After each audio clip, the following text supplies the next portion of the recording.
26.8%. 26.8% children books were published in 2020. What about authors of color? 30% of children's books published featured a main character of color. Although this is an increase from 2019, there is still a huge disparity in representation of children's literature. Join us on February the 22nd at 6 p.m. as we celebrate the National African American Reading, an event for the entire family. This event is virtual and will be live streamed on the Charlotte Mecklenburg Library's YouTube and Facebook pages. Come with your children for a live read-aloud from local authors and join me and a few other local authors for a live panel discussion on the lack of representation in children's literature. Hope to see you there.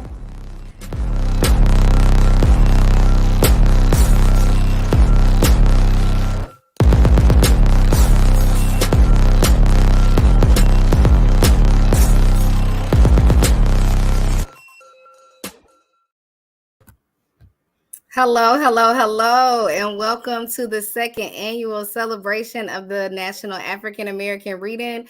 Thank you so much for joining us here at the Charlotte Mecklenburg Library, and thank you for spending this hour with us. So my name is Jasmine McNeil, and I am the lead for Reading in Color here at the library, and we have an amazing night planned for you. So our first half is going to be 3 local authors reading their titles for you all tonight, and then the second half, stick around parents and teens for a live panel discussion on the lack of representation and diversity in children's literature. Once again, my name is Jasmine McNeil, and I will join you all later on for the panel.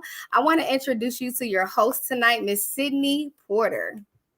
Hello, everyone. My name is Sydney Porter, and I am the teen librarian here at Imaginon. So let's go ahead and get started.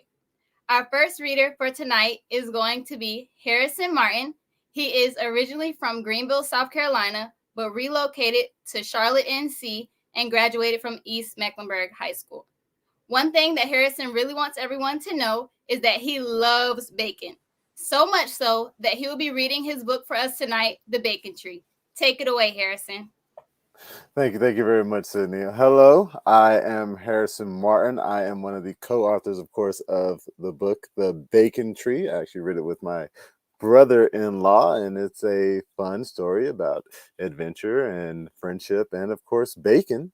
And it has 2 kids, Harry and Philip, who go on a late-night trip to the Bacon Tree. So let's get into it, shall we? All right. There once was a bacon tree that gave bacon as far as the eye could see. Whether breakfast, lunch, or a snack for thee, you could always go to the bacon tree. There was a boy named Harry and a boy named Philip. They went to the tree for a late-night fill-up. They ran to the tree excited and perky, knowing it never gave bacon made of turkey. They got to the tree and said, "Hooray!" Philip asked, "How many pieces will we get today?" Harry replied, "Don't you mean tonight?" Philip responded, "It's 10:30. Oh, wow, you're right. The sun was down and the tree shone bright, glowing with salty, greasy delight. Harry said, "Hello, good tree. How are you doing? I need some bacon for smelling and chewing. I need bacon for yesterday, today, and tomorrow. I need bacon to take away all of my sorrow." The tree said, "Kind boy, I'm doing quite well. I'll give you enough bacon to make you swell."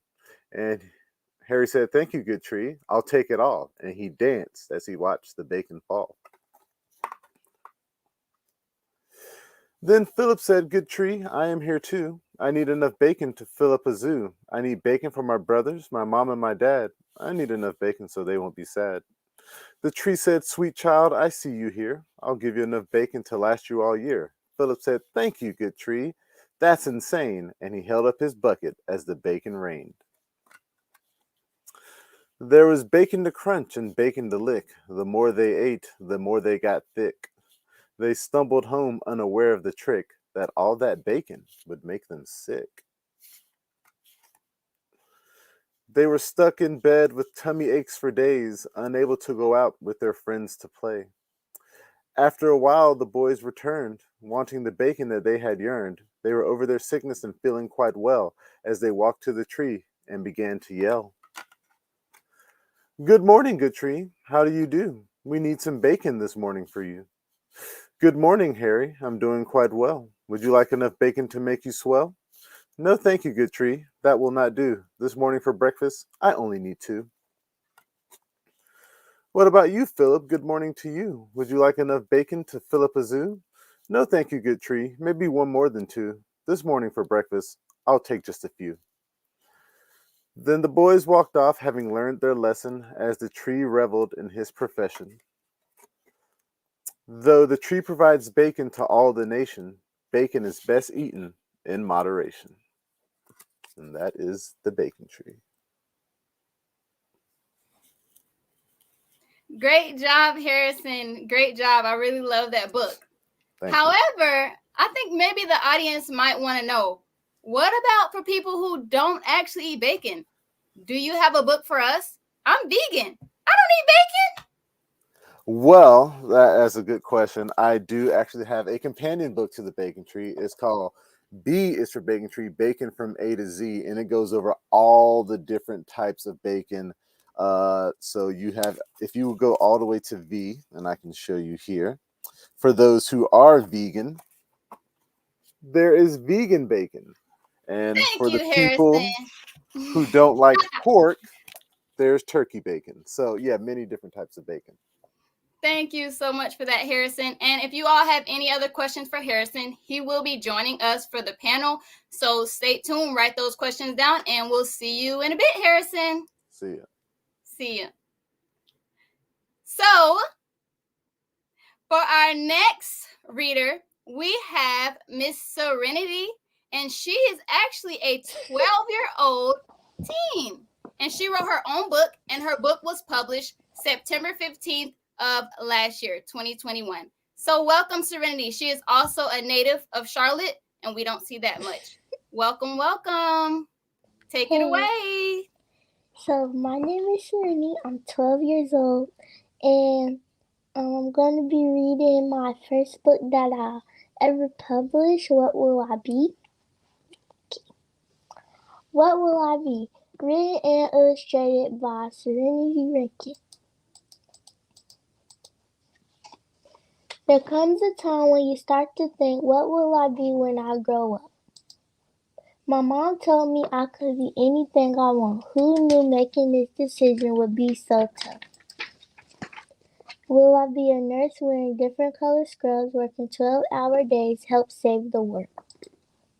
Will I be a famous actress known near and far? I'll win awards and have my own Hollywood star.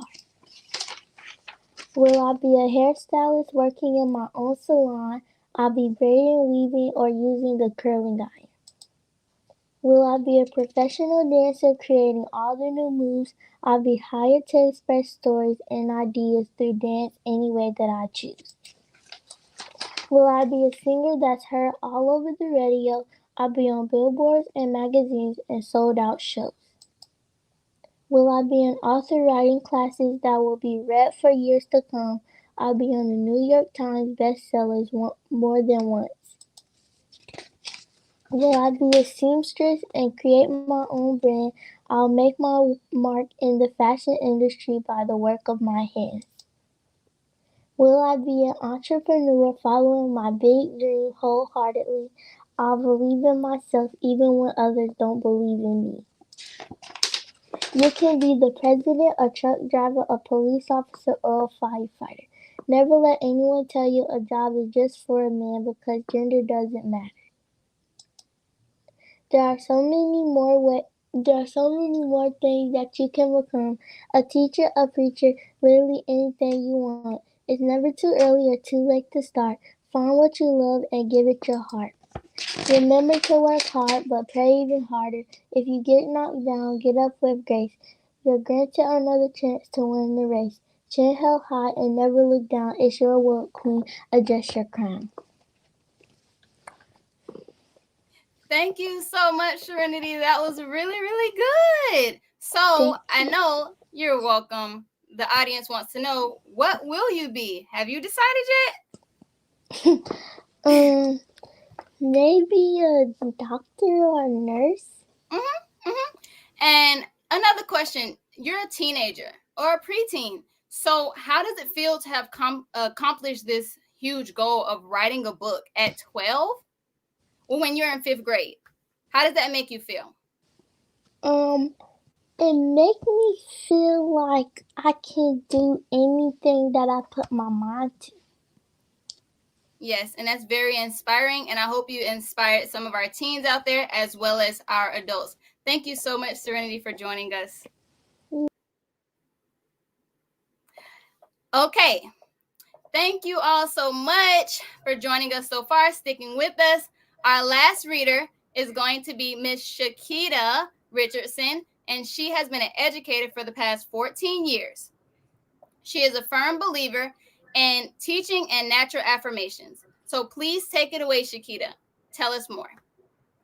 Hi, I'm Shakita Richardson, and I am the author of a children's affirmation book titled I Am, I Can, and I Will.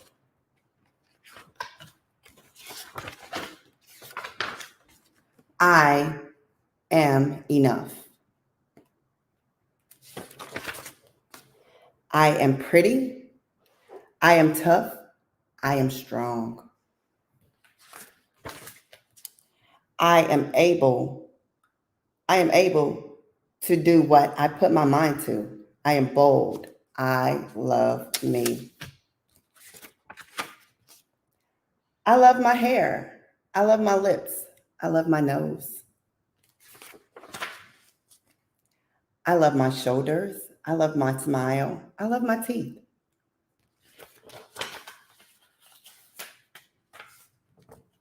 I have sharp eyes. I have a kind smile. I have solid cheekbones.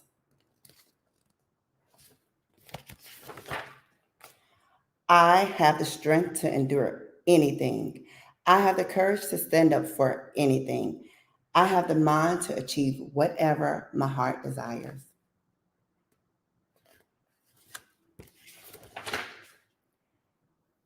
I can have my own style. I can be an attorney. I can be a doctor.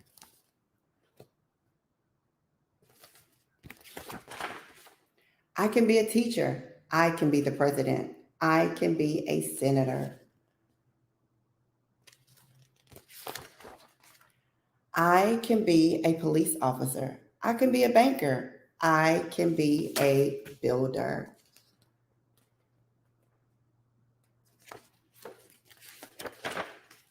I can be an artist. I can be a baseball player. I can be a football player.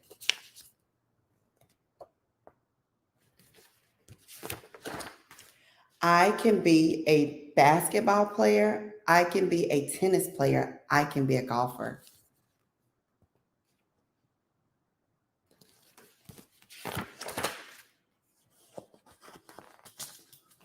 I will be successful. I am free to be me.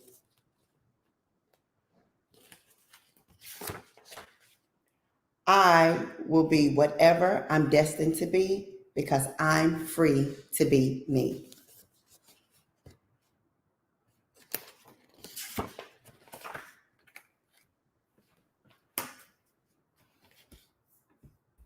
Thank you. Thank you so much, Shakita. I love that book and I love positive affirmations. Can you possibly tell me a little bit more of your inspiration for writing this book? I know you've been an educator for 14 years, but what made you write an affirmations type book? So I'm a natural affirmer. I'm just, even for adults, it's just something that comes natural. I feel like as an African American woman, there's just things that you need to pour into people and people pour into you. But I have a son that has alopecia and he struggled with knowing, who he was or how he looked. So I affirmed him that you're handsome, you're special, because when he looked in the mirror, all he saw was his hair was gone. He didn't see that he was amazing. He didn't see that, I can be these things even despite of what I look like on the outside. Mhm. So being a teacher and being a mom, affirming is something that I feel like needs to be poured into all children. Thank you. Thank you for answering that. Do you have a go-to affirmation that you do for yourself or for your kids, your students, and for your son? I do. I have my students in my class. We affirm each other. Well, we have a list of affirmations that we do every day, every day during our morning meeting. And my kids, it's just whatever, you're handsome, you're great, And for me, I just, that's just, it's just natural. Yeah. Yeah, thank you so much, Shakita. I love that reading. If you all have any questions for Shakita, please make sure that you jot them down as she will be joining us in our panel and you'll be able to ask more. Thank you, Shakita. And now back to you, Jasmine. That was awesome. Thank you, authors, so much for those amazing reads. I love seeing books that feature us and that we can connect to. So we're about to get into the panel, but before we do that, I want y'all to get your questions together. I'm gonna throw them in the chat if you have any questions specifically for anyone, or if you have questions for everyone overall. Get ready to put those in the chat. But I did want to use this time to plug a couple things with the library. So keep in mind, we are Black History Month, and we are Black History all year long. So with that being said, Reading in Color is the program that the library has and has had since 2016, which has been highlighting books that feature characters of color. So we host book clubs, but we also offer Reading in Color shorts. And this can be found on the Charlotte Mecklenburg Library's YouTube page, specifically under the Reading in Color playlist. And what these are, they're perfect for parents that ask, hey, I'm looking for a book for my so-and-so-year-old, and I want to find a book that features a character of color for my 10-year-old. Well, what we do is we update these every month with recommended reads for all ages for youth. So we do that, and then we also provide library resources. So during this time, this started during the pandemic, so a lot of virtual learning. Fatigued over here as a parent, but we have resources, and we've always had resources. So we highlight different library resources that can help your child during virtual learning, but also while they're in school during the summer. So please make sure you check out the Reading in Color playlist on the Charlotte Mecklenburg Library's YouTube page. That is updated monthly. And our PSA that featured our amazing teens is on there as well as all of the panelists and authors from tonight. Their bios are on a video on there as well. Also, Miss Shakita that just read did an amazing blog that is featured on the library's website. So if you haven't had a chance to look at that, please view that. And one of our panelists, Miss Charlita Hatch, also has one. So please view that when you all get a chance. But just check out www.cmlibrary.org for more resources, any of the books that we feature in the Reading in Color shorts, and to get connected with our panelists. So now we are going to go into our last half for tonight is our panel. So we are going to invite back our readers, but also some additional panelists. So please help me to welcome Sherelle Bates, Sanaa Wilkins, our teen, and Sanaa was also featured in our PSA. Miss Dr. Janica Lewis. Dr. Janica Lewis joined us for our first annual celebration of the National African American Reading. So she is back, as well as Miss Charlita Hatch and Lil Richie. Those two also was joined our first annual celebration last year. So if you didn't get a chance to check that out, it's still on YouTube on the Charlotte Mecklenburg Library's page. And then joining us again from earlier is Miss Shakita Richardson that just left us, and Bacon Harrison Martin. So welcome everyone back, and thank you all for joining us. So before we jump into the panel, I do want to give those that just joined us that did not read an opportunity to introduce yourselves to the audience. What's your name? Tell us a little bit about yourself. Something just real quick, just so that they can connect. I'm putting y'all on the spot, by the way, but just so that they can connect with you before they start asking you all questions. Tell us your name. I'm going to just call you out based on my screen. Miss Sherelle.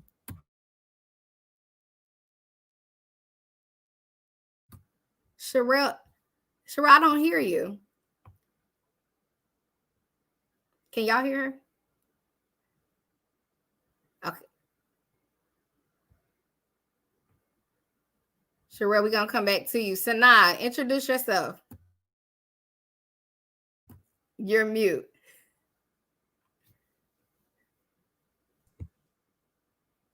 You muted yourself. I am 15 years old. I created a film called Beauty Mark, and I'm just glad to be here. Awesome. Dr. Janica Lewis.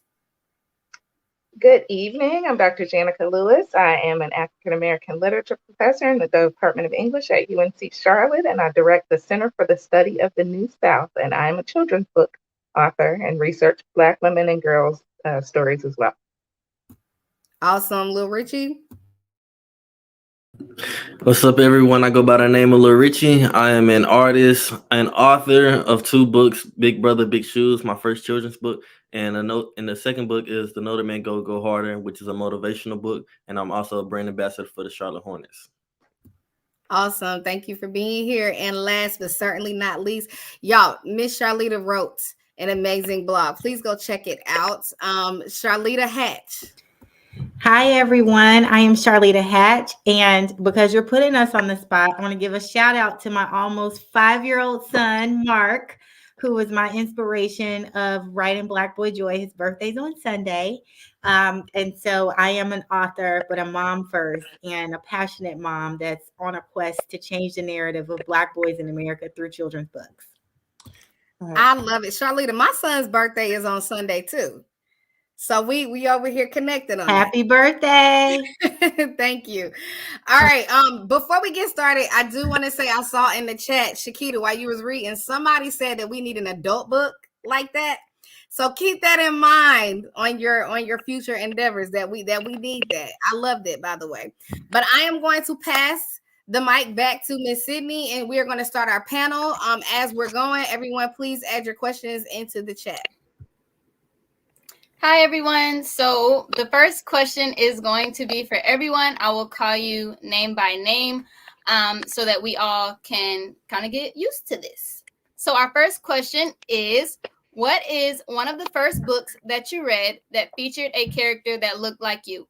And we can go ahead and start with you, Sherelle, and you can also do your introduction at this time. Okay, hi. I hope everyone can hear me. I was having a little technical difficulty. I'm Sherelle Bates. I'm the children's book author of Wooly Bully, and I'm really excited to just be kind of share my feedback. But I'm really glad to be here today. The first book that I remember seeing as a child that had any Black person on it at all was A Raisin in the Sun. Now, I was in middle school, so the entire elementary school process, I did not see anybody that looked like me. So I remember just being excited, like, there's Black people on the cover. And though it wasn't a illustrated children's book or anything like that, I was just so excited, like, this exists. This is a thing. So I'm hoping that in 2022, it doesn't take someone till middle school to see themselves depicted in literary art. Thank you for that. And as we move on to Sanai, maybe she can answer that question. Sanai, did you see a book that featured a character that looked like you before middle school, or was it after? It was after middle school. So can you tell us what book that was? And after middle school when? I'm sorry. Can you come back to me? Yes, I can. Dr. Janica. I don't know if this was the first book, but my first grade teacher gave me Nikki Giovanni's Spin a Soft Black Song. I won a poetry contest, and that was the book I won. And Nikki Giovanni is still one of my favorite authors. And her book, Rosa, I have my Rosa Parks shirt on, is an excellent book too. Thank you. And Harrison? For me, the first book I saw with a person of color on it would have been when I was around 4 or 5 years old in kindergarten. Is Ezra Jack Keats' A Snowy Day. I really love that book, and hey, there it is right there. But yeah, I love that book. I think we bought like 2 copies for my daughter, but for me, yeah, that's the first book I saw. And that's so interesting and amazing because we hyped that book up at the library so much. So to hear a African-American male say that that's the first book they saw. And Harrison, you're not that much older than I am, but it's still like with the generation that we're in, that's impactful. Oh my goodness, that was my book, Harrison. The Snowy Day. Oh my goodness. This is still one of my favorite books. And I love his little red jacket. And my little boy has a little red jacket because I loved his little red jacket so much. But this was the very first book that I remember seeing an African American in it. Thank you, Shakita. Lil Richie. One of the first books that I can remember early on that featured a person that looked like me, I would have to say Kickoff by Tiki Barber. And this was in middle school, of course, because it wasn't so many books that I had to really choose from at an early age. I really didn't see that many books, and I feel like that is what more so inspired me to create a book of my own, so that I could help put more out there into the atmosphere for other kids that were like me who didn't find anything to read, so that I can have something out there for them to read. Thank you, Richie. And Miss Charlita. So the book I remember will probably be late elementary school, so maybe 4th or 5th grade. It's called Striped Ice Cream by Joan Lowe. And it's a story of a single mom who had 4 children, and they didn't have a lot, but every time it was their birthday, they got to pick whatever kind of ice cream they wanted. And so she was able to pick the striped ice cream, which is chocolate, vanilla, strawberry. But she thought she wasn't going to be able to get it because her mom didn't have the money, and they surprised her. So that was the first book I remember of a Black girl. That's so cool.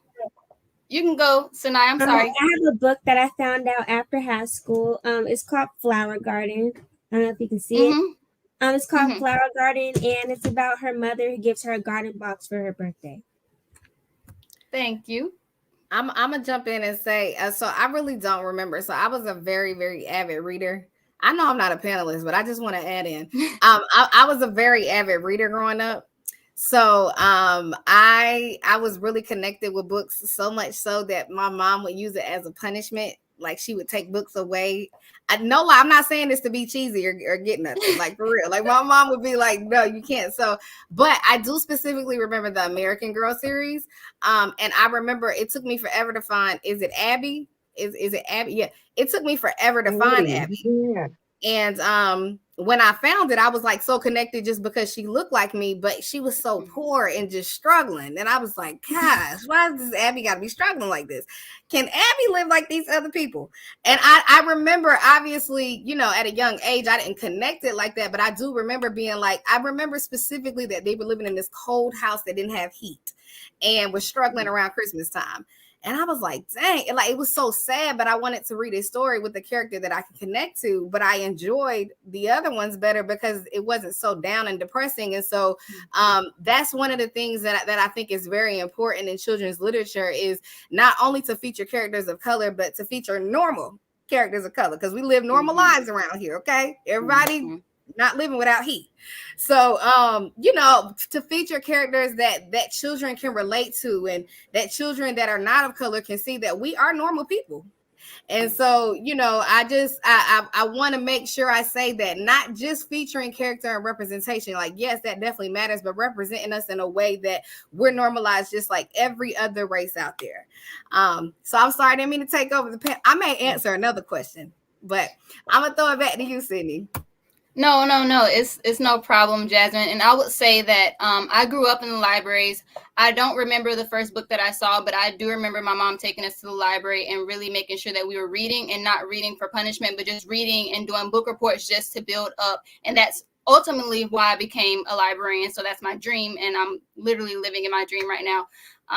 And that's just God. So I shout out to my mom. She's on here. Hey, Mom. But hey, audience, Sydney just got a promotion to a librarian. I hate to put her on the spot, but she just got a promotion, y'all. So give her some claps in the chat. That's big major moves. Black librarians are not. It's not the popular thing. It's not what you less than 10%. Yeah. But we're gonna get back to the panel though. So not my favorite book, the first book that I saw or I remember was the Blueprint series when I was in high school. So, and that just showed a lot of representation for African Americans, good and bad. But I just want to say that in high school is what I really remember, but I do want it to start younger, and I do want our kids to see books that look like them even at a younger age, and like Jasmine said, that doesn't result to like struggle or relate to struggle. So our next question is going to be for our teens. So as a teen of color, do you gravitate more to books that feature books with minority characters, or what type of books do you gravitate to more? And we can start with you, Little Richie. I would say I try to put myself in an author situation, like in the author's point of view when reading a book, and not necessarily the reader's point of view, because I want to be able to get the best of both worlds. So to answer your question, I understand that to a certain extent that, you know, I have to focus on the minority characters and understand where his whole, you know, dialogue is coming from. But I genuinely feel as if the narrative can be changed. And what I mean by that is that I wouldn't necessarily say I gravitate towards those books, but I'm able to put myself into those situations so I can be able to describe these certain situations in my own words. So I feel like it's kind of in the middle with me. Thank you. And Sanai? I normally, when I read books, I'm normally on the author side. I like to look at and discover, what they were thinking and the tone of the book and things like that. Kind of what Lil Richie said too. I'm kind of in the middle, but I think the author side of the story is more fun and interesting to look at. Thank you for that. So as you keep mentioning, well, as you mentioned the authors, we can go ahead and switch over to our authors. So as an author, what are some things that you do to promote minority characters in children's literature? Sherelle, we can start with you. Okay, so I can use an example. My book, Wooly Bully. So even though the protagonist and antagonist in the story are actually insects, I gave them humanistic features. So like the main bully, he's a dark-skinned insect, and then the principal is a dark-skinned principal. And so even though, because when I looked at the research, and even animals in non books about characters that aren't even people, there are more books of them even more than Black people. So I was like, okay, well, I like the idea of using animals and insects. However, I don't want to forget I want people to still look and say, hey, that insect looks like a Black guy. So I really was able to kind of conform both of those. And I thought it was really, really great. And also even on the back of my book that it has like my picture on it. So when you're learning a little bit about me, it's like, hey, the author and illustrator of this book is Black, and I see some representation, and it really I just don't want any parts of the story to be missed simply because it's like, hey, I can't connect because this doesn't seem relevant to me. So it's a part of humor, but it's like, no, we're going to get beautiful, beautiful people of color recognized in part of the product of this book. So I thought that was really great, but I think that's very important. And I also saw that in the publishing, in the US book publishing as a whole, 79% of authors, illustrators, publishers are white. So it's like, okay, by being Black alone and being an author and an illustrator, we are now putting ourselves in a place where we have a place to be seen, and we are now reflecting. Our literature is going to we're going to be able to see us in that, and I can now understand why the amount of characters, it didn't even matter if you're a protagonist, antagonist, or if you're a supporting character, why we haven't been able to look at these books and see us. And I'm like, okay, well, enough of us haven't been in this field, but we're changing that. I started that. Everyone here in this panel has started that. So I'm just excited to see what that's going to look like moving forward. Sherelle, I do want to ask a follow-up question to that real quick before we go to the other authors, because you didn't get a chance to read your actual book. Can you tell the audience the title of your book that you're referencing and the kind of a synopsis of what it's about? Yes. So my book is called Wooly Bully, and it is about direct confrontation, bullying, and cyberbullying. So overall, it's Wooly, he is the biggest bully in school, but he gets to experience being bullied himself. Now, who would want to bully the biggest bully in school? So it's very, very interesting that you're coming from a place of not being a nice guy yourself, but you're also kind of seeing how it is to have that shoe on the other foot and see what it feels like for what you've done to other people. But it's direct confrontation from just school bullying, and then also the new approach of, well, a more common approach, I should say, of cyberbullying. So social media, a lot of that. So just really covering all those bases. And it was essentially, I was motivated to write the book because I was cyberbullied. I had gone viral in 2018. And after that, a lot of the effects afterwards were a lot of trolling and I've experienced that from 500,000 people of just being negative and cyberbullying. So I really wanted to come from both angles of what that feels like. But in the world where technology continue to grow, it's like there will be people who will, we're going to see more cyberbullying and trolling. And unfortunately, these were adults. These weren't even like children. Like, I'm 34 years old. So these were adults that were still bullying. So it's like, this needs to get to everybody. And if we can reach adults, children, like, we can make a change in that capacity. So I wanted to make sure that nothing was left behind. But me speaking as being an adult, bullied as an adult, like I never experienced it as a child, but as an adult, I was like, okay, we need to make a change and just take a firm stance about that. Well, thank you so much for giving us a little bit of background, being a little bit transparent with us as well as the audience. And I love the fact that you turned that into a learning opportunity through literacy for children. So thank you so much for that. And I believe that book is available on Amazon. Yes, the book is sold globally. So it's everywhere that books are sold, as well as in multiple countries as well. Thank you. Thank you. Okay, and then I'm sorry, I'm not gonna take over. Okay, Sydney, same question for Dr. Jenica. Mm-hmm.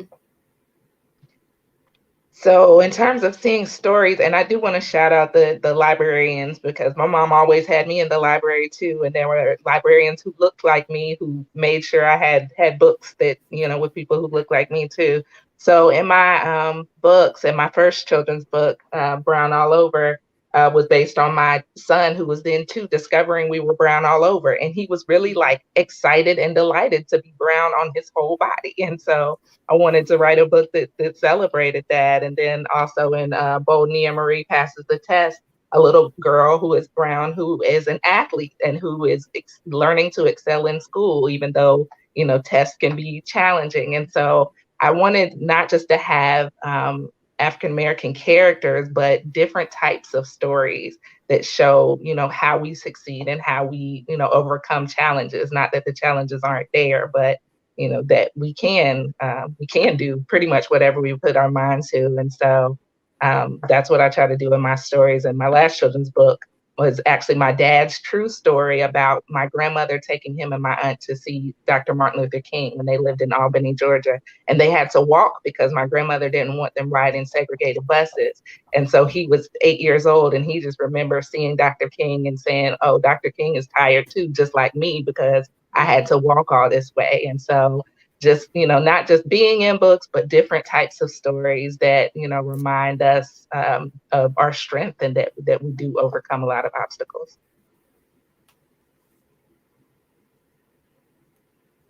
And Harrison, thank you, Dr. Jenica.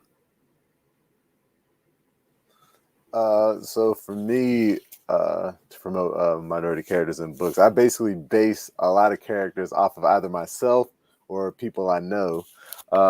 And like in my first book, The Bacon Tree, this little guy is basically me. I made him tall just like me. At the time, I had a high top fade, so of course I gave him a high top fade. So I really wanted him to look like a cartoon version of me. And when I wrote, it's actually my third book, the little girl on the cover is based off of my daughter. So that basically, and I got a couple other books that I'm working on, but basically, yeah, friends, family, myself. If I can put them into books, I can have the world, because my books are so globally, experience the people that I see every day. So. Thank you for that. And just to reiterate the question, as an author, what are some things that you do to promote minority characters in children's literature? Shakita. In my book, I tried to include like all ethnicities, but on the cover of my book, there's a little brown girl and a little brown boy. To get the audience started on, I see a book and there's, people of color on the cover of the book. And I wonder what this book is about, because it has I am, I can, and I will, and there are Black people on the cover of the book. So just it was important for me to include a little Black girl with big hair. My hair is normally big, but it's not today. To have a little Black girl with big hair, because that's the way we look. Thank you. Lil Richie. So in my book, I include, well, this is me on the cover. So obviously you can see a guy with shades, and the necklaces or whatever, kind of showing a part of the hip hop culture as me being a rapper and everything. But on the back of the book, let me fix the camera. This is me and my other two little brothers. And it features my parents in it as well. So I made sure it was very important to tell my side of the story and get their point of view in the book, telling about how it is in a Black family household. And really, basically, that's what I did in that book. It's about the importance of being an older role model. So me showing my little brothers in the right guidance, showing them the right steps to follow in. And basically, that's so much of what the book is about, Big Brother, Big Shoes. And one thing I feel as if we can, no, it's all good. One thing I feel as if we can promote right now that we have to our access that we didn't have back then is social media. We have to utilize the tools that we can use on social media, Facebook ads, with Instagram ads, what Google ads. You literally can promote your book in so many different ways right now. So that is a big tool that we can use to our advantage. Thank you, Lil Richie. And thank you. You can wrap it up, Miss Charlita. Thank you. So when I started, writing Black Boy Joy, it really was because I was reading books to my son, Mark, who I was reading the books and seeing books that featured athletes and civil rights activists. And I thought, okay, maybe these are just the books that we bought. And then I did some research and found that less than 10% of children's books, that was back in 2017, featured people of color. And so then I started to think about, how do you foster a love of reading, right? When you're wanting to promote reading with your children. To be honest, Mark doesn't care about slavery, right? He likes the trains and the red ball. He loves his mama. And so if we really want to create an opportunity where our children really love reading, it's like we need to have images that reflect that and stories that reflect that. So to your point, Jasmine, do you really want to sit and just read about slaves all day, right? That's a component, right? There's a component of people who don't have heat. That's a component. But there are so many stories in the Black experience that we're not monolithic, and we deserve to tell those.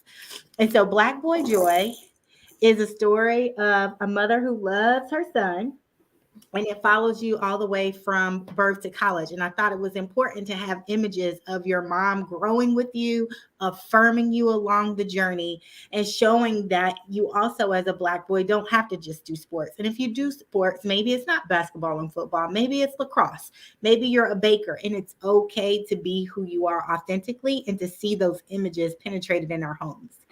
The other thing I did was write Black Boy Joy Christmas Countdown, because so many of the books that feature Black families at Christmas really are around Kwanzaa.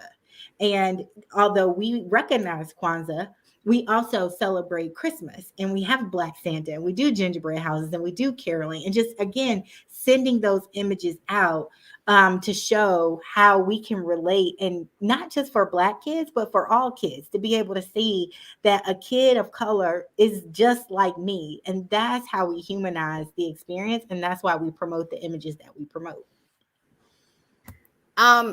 Thank you so much for that. We got a couple of audience questions. So the first question is for authors. I'll just let a couple of you all answer it so that we can get to the other ones. So If you want to answer it, kind of just give me a raise so I know you want to answer it. So the first question is, what advice do you have for aspiring authors, children and adult authors? What advice do you have? Who wants to take a stab at that? Dr. Janica, go ahead.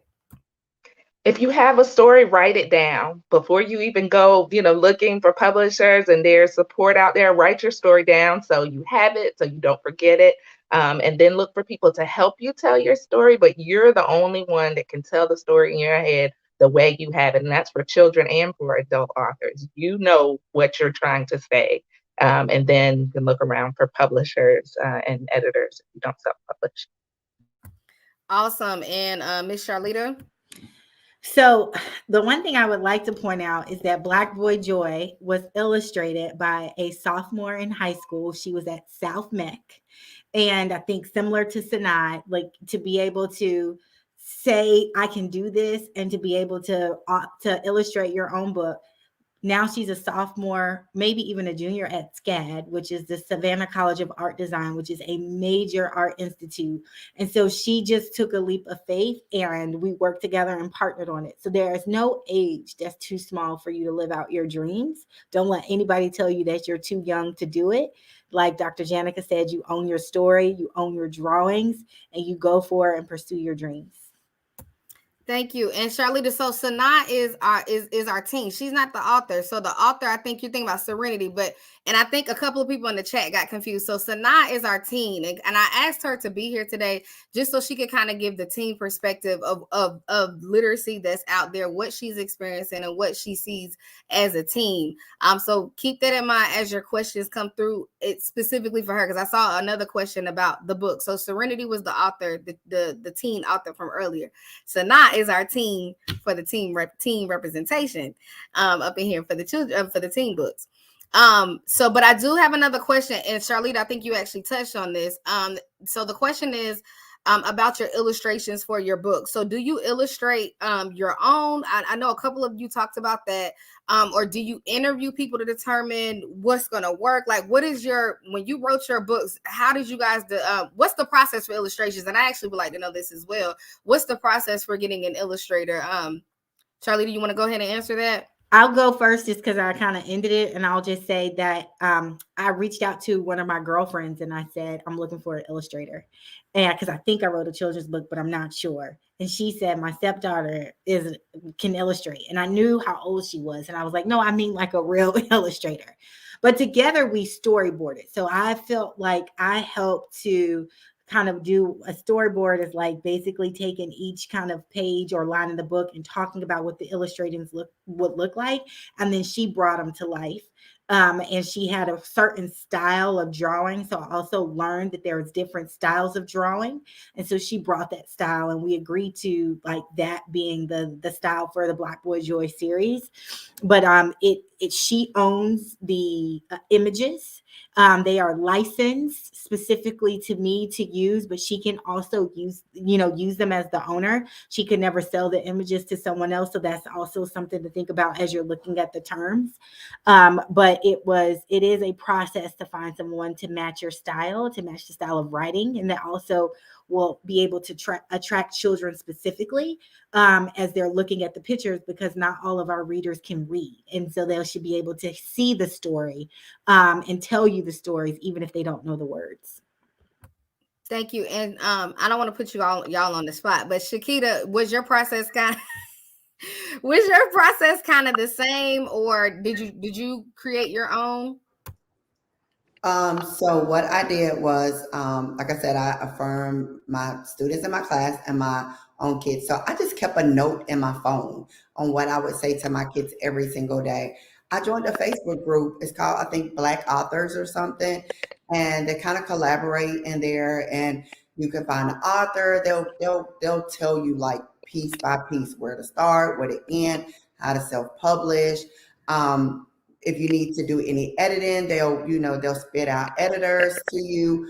So I just joined a Black, it's a Black Authors Facebook group.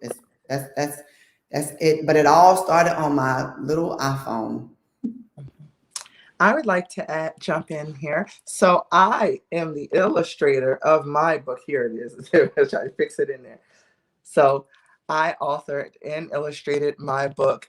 I did it for initially due to a lack of resources, but I was very committed to completing this book. I was like, I wrote it in a very short amount of time, and I'm like, I don't have the funds for a publisher. I don't know where to go. I don't have, any type of book deals. It seemed like I was really just kind of out here on my own. And I was like, well, you know what?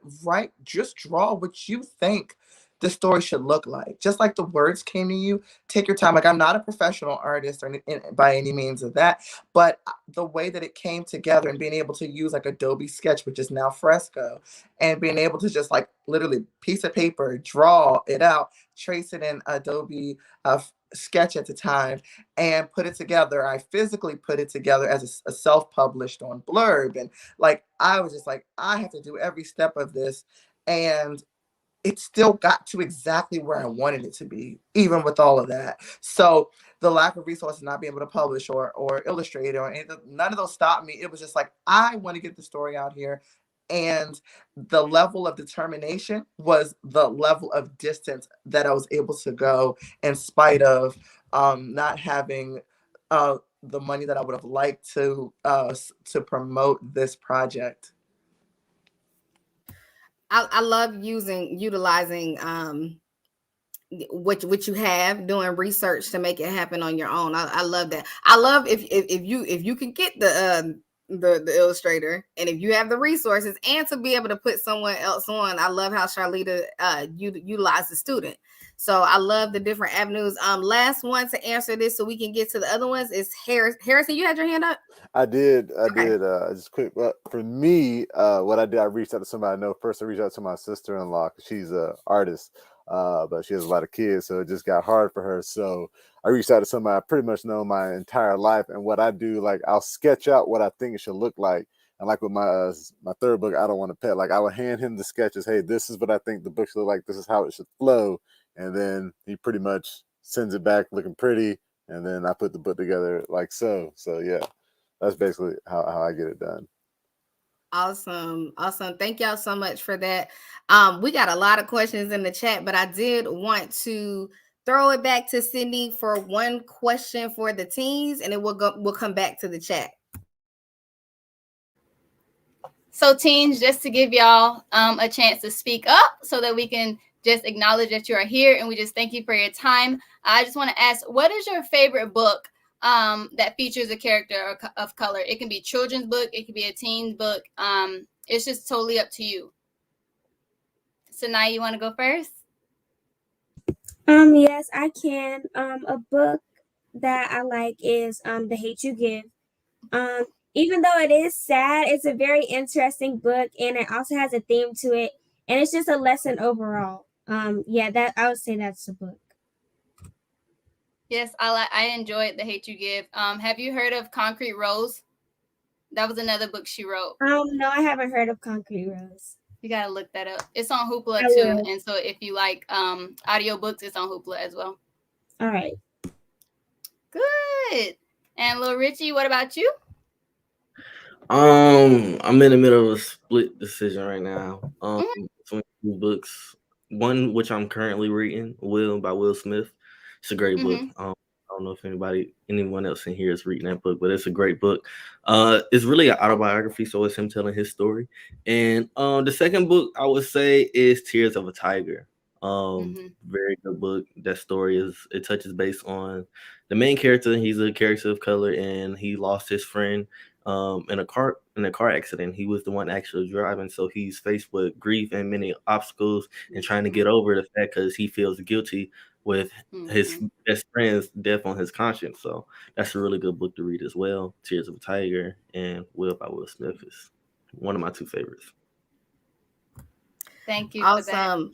I have a so now I don't mean to put you, I'm not gonna put you on the spot, is it? But the Hate U Give, did you read that in school, or did you just read it on your own? Because I know like when it first came out, it was like a really big controversy with the school system as whether they were gonna read it there or keep it out. Yeah, so we actually read it in school. That was the first time I read it. Maybe I forgot what grade, but yes, we read it in school. Awesome. And Okay. I didn't hear about the controversy, but it seemed like it was okay to read in school. Yeah, so it was basically kind of a question of, because of the content, and I think that there's like a couple of cuss words in the book. There was a question of whether it was appropriate enough to have featured in the schools or not. I know eventually they agreed to keep it in the schools, but I didn't know like if your experience was having it in the school or outside of it. Yeah, now that I do remember, a permission slip did have to come home for the parent to sign. I do remember. Okay, makes sense. Makes sense. Thank you for that. Okay, back to the chat. Y'all blowing these questions up in the chat. Okay, so this is a good question. So as far as the book titles, I can't add those to the chat for the authors.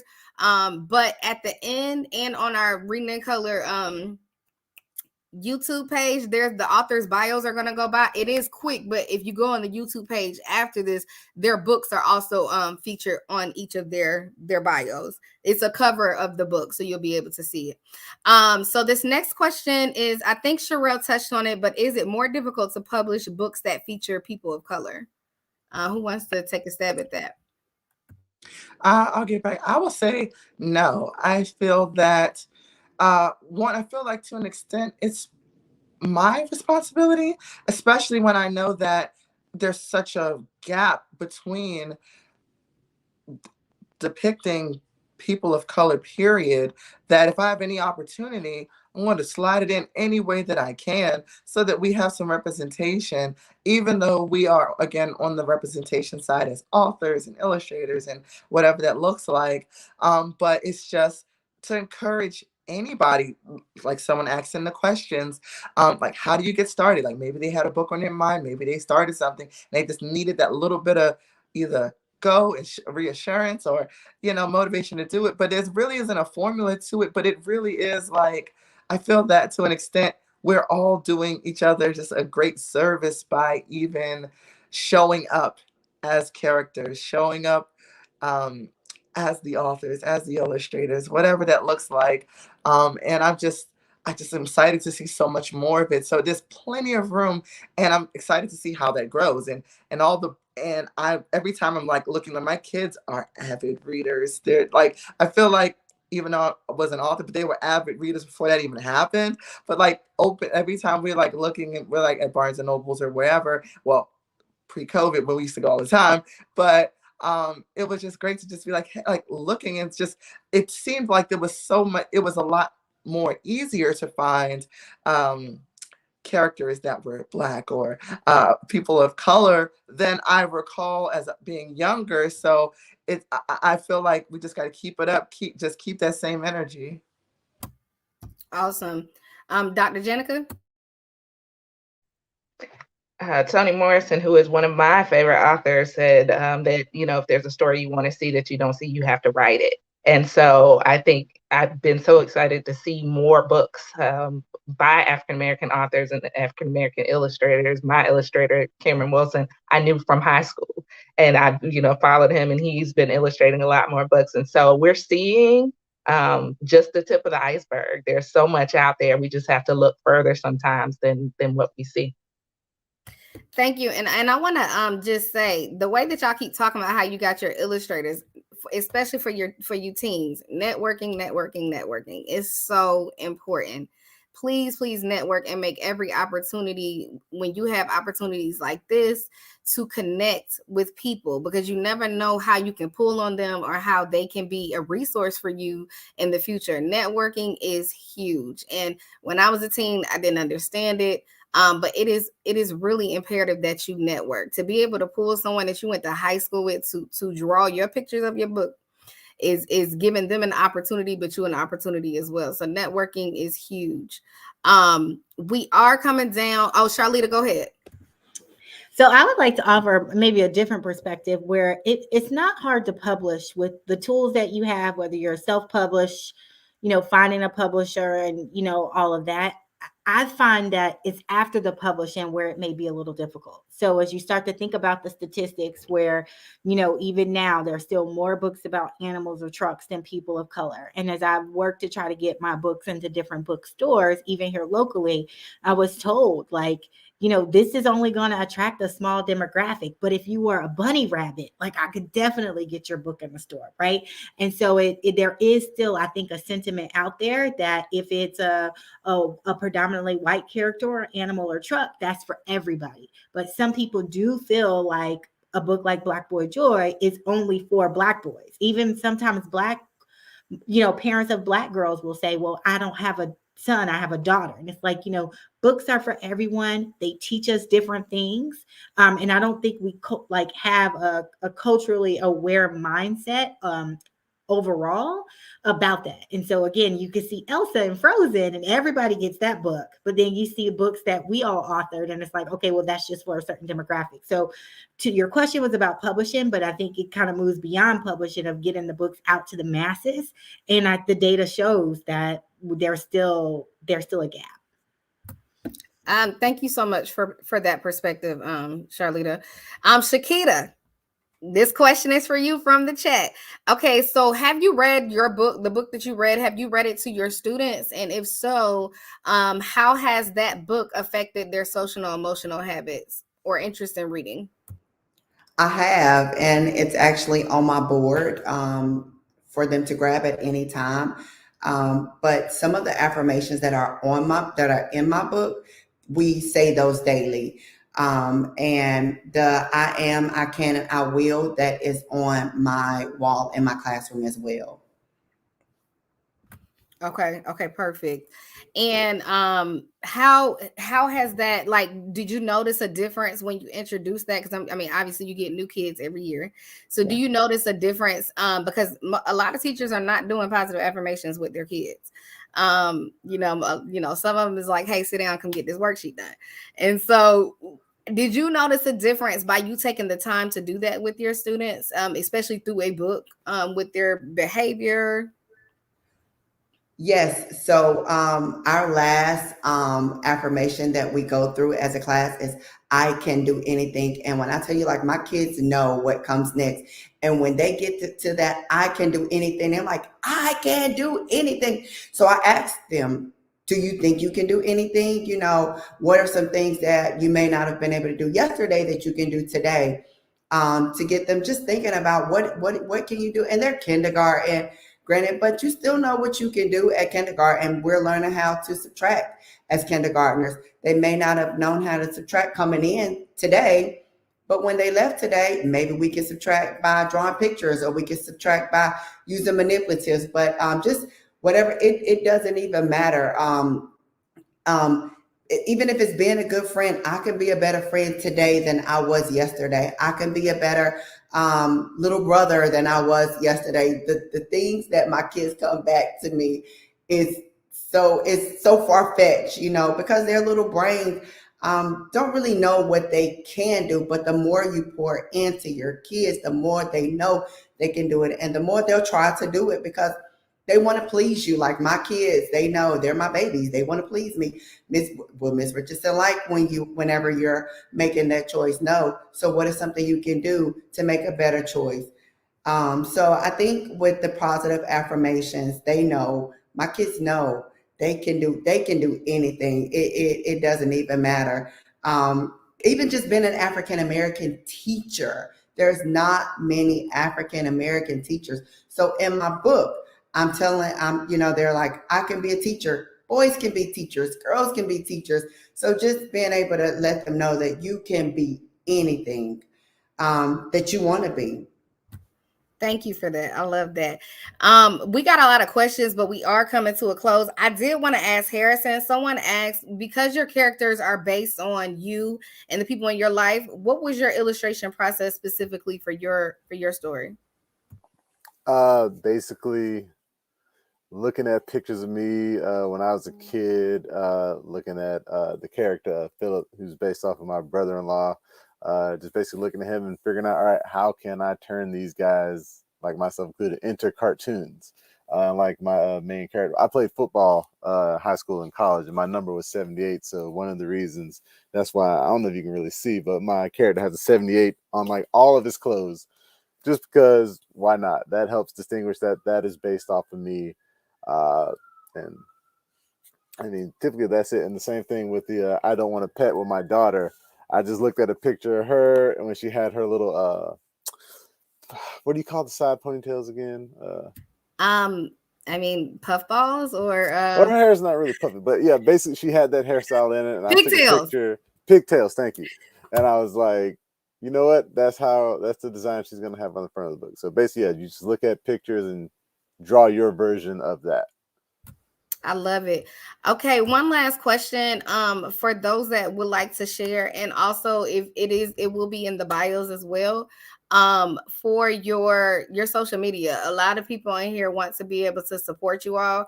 So I'm gonna just go. If you could raise your hand if you want to share your social media, or ways to connect. If you have a website, share it with them, and then that way those that are looking specifically for your titles can also connect with you there. Can you all share your, who can, Sherelle? Okay, so you can follow me as Sherelle Bates on Instagram, and my link tree will take you to everything. It takes you to my story, what's inspired the book. It can also take you to the links of my book. Again, you can just Google me and find out everywhere that it's sold. But again, Wooly Bully. It is sold everywhere, and I would love to connect by way of Instagram and kind of just see all that positive energy that we're just always giving out, and just always being, again, the change that I wanted to see. So. Thank you. And Sanaa is not an author, but I do want to shout her out because she does some amazing work. Sanaa actually participated in Black Girls Film Camp last summer, which was a film camp for Black girls. She made an amazing film, and she won some awards for that. She was a top star in that. So I do want to shout her out. She does a lot on the back end. So thank you so much, Sanaa, for being here. Dr. Jenica Lewis, how can the audience connect with you? I want to share on Instagram, the letter V, Bowman, Bowman Foundation for Education. And I want to share that because we have scholarships that we give out, K-12, and also Rising College, and then just different educational impact activities. So V. Bowman Foundation for Education on Instagram. Thank you so much for that. Harrison? You can follow the company on Instagram, Facebook, and Twitter at FlipFrog Books. And if you go to the website, it is FlipFrog LLC /FlipFrog Books. And that's where I sell copies of the book. Actually, the board book version of The Bacon Tree is only available on my website, but any other version you can get off of Amazon. And also on that website, there are movie reviews as well, because more than writing books, I write movie reviews. So. Love it. Love it. Thank you. Shakita? You can visit my website. It's www.themelanin, like my shirt, themelanined.com. And if you order a book from the website, you'll get a signed copy from me. Love that. And then Serenity's mom put in there, her Serenity was our preteen from earlier. The author, hers is at Renny Draws, at RENYDRAWS. If you want to connect with her and support her, that is on Instagram. And also there's a link to purchase her book and get free shipping. All right, Richie. You guys can follow me on all social media at Lil Richie, just as it's spelled right here on the screen. It's LILRICHYE. And I'm just so thankful and so blessed to be right here and share this moment with you guys. I've really enjoyed it. Both of my books are available on Amazon.com and Let'sRideRecords.com. Big Brother Big Shoes and The Know That May Go Harder. So I would appreciate you guys, supporting. And any way you guys want to reach out to me, like I said, it's spelled just as it is on the name right here, LILRICHYE, Lil Richie. And thank you guys once again. All right. And last but certainly not least, Charlita. You can find me at Raising Black Boy Joy on Instagram. where I am trying to penetrate the media with positive images full of Black boy joy. And you can go to my website at www.me3project.com. So me3project.com. Thank you so much. Sydney, do you have any last words before we wrap up today? Thank you all for joining us. We really enjoyed it. Please check out some of our resources at thecmlibrary.org. And then if you go to that YouTube channel, we do have a reading in color channel that we definitely encourage you to check out. Thank you again. Yes. So thank y'all so much for being here. Following this, the author's bios will play. It's going to be quick, but it's available on the YouTube Reading in Color playlist as well. So you can pause and get those titles and connect with them as well. But I want to thank your authors. I want to thank the teens so much for joining us. This was a timely conversation that I wish we could continue because there's a lot of questions and there's a lot that I would like to ask. But this is such a timely conversation. You all please tune in for next year. When we do this next year for the third time, you may see some of these faces. But thank you all so much for joining us. Thank you, the audience, everyone that is here and joining us for your questions and participation. Thank you all. I really appreciate it. I hope everyone has a great night.